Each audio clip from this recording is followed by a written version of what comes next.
All English Podcast.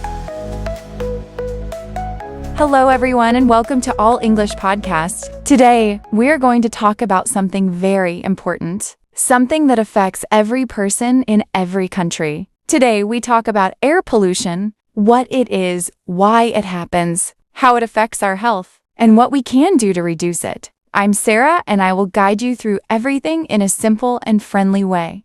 Hi, Sarah. Hello, everyone. Honestly, I chose this topic because sometimes I feel the air around me gets heavy, especially in big cities, and I always wonder why it happens and what we can do about it. So I'm excited to learn today. Good. Then let's start from the very beginning. Let's begin with a simple question. What is air pollution? Maybe when the air becomes dirty. Exactly. Air pollution means the air contains harmful things. These harmful things can be smoke. They can be gases. They can be dust. They can be chemicals. They can even be tiny particles that we cannot see, but we breathe them in and they enter our body.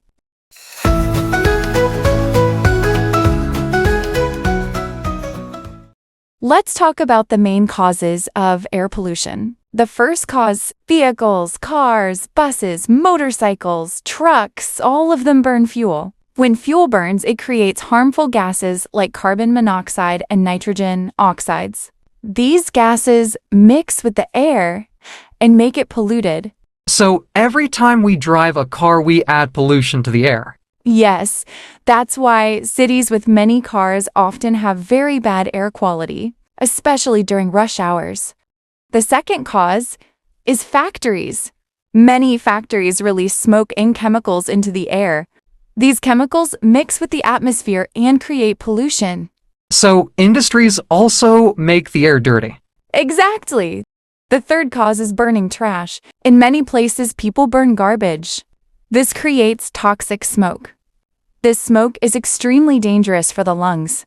I didn't know it's that serious. It is. The fourth cause is natural. Sometimes dust storms or volcanic eruptions add pollution to the air. But most of the time, pollution is created by humans.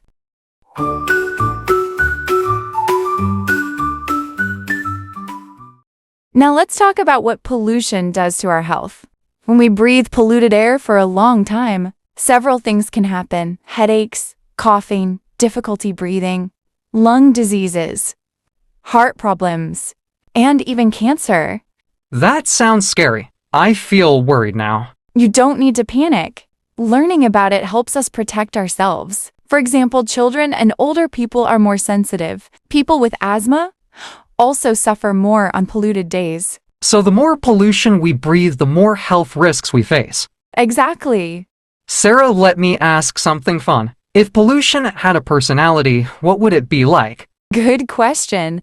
I imagine pollution like a sneaky little monster. It hides in the air. It waits for people to breathe, and then it tries to cause trouble inside the body. Then we need superhero solutions to beat the pollution monster. Yes, and we have many superhero solutions.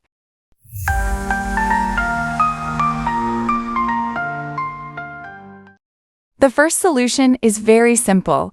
Use public transportation more often. When 10 people use one bus instead of 10 cars, the pollution decreases a lot. So carpooling and buses help. Yes, the second solution is walking or cycling when possible. It's healthy and reduces pollution. But sometimes walking long distances is difficult. Of course. That's why we combine all solutions based on our lifestyle. The third solution is reducing electricity use. When we turn off lights and devices, we reduce the demand for energy. Less energy production means less pollution. So saving electricity is not only about the bill, it's also about cleaner air. Exactly. Another solution is planting trees. Trees absorb carbon dioxide and release oxygen. That is why green cities have better air. Now let's look at big solutions. Governments can limit the number of cars.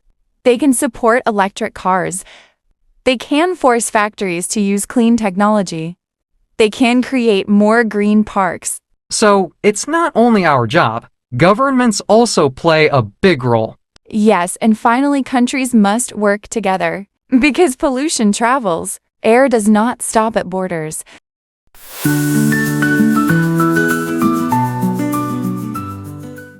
Now let's explore what happens in the atmosphere. When harmful gases mix with sunlight, they create something called smog. Smog makes the sky brown or gray, and it makes breathing difficult. So smog is like a dirty cloud around the city. Exactly.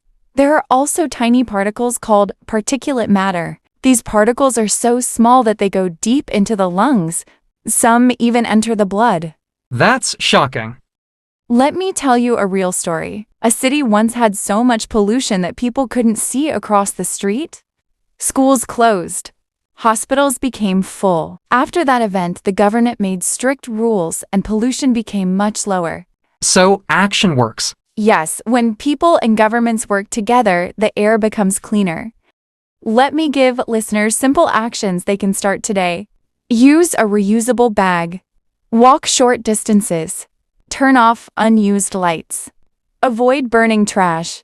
Support brands that use clean energy. Plant a tree. Share knowledge with friends. Small steps can make a big difference. Exactly, and remember, clean air means a healthy body, a happy mind, and a beautiful planet for the next generation. Thank you, Sarah.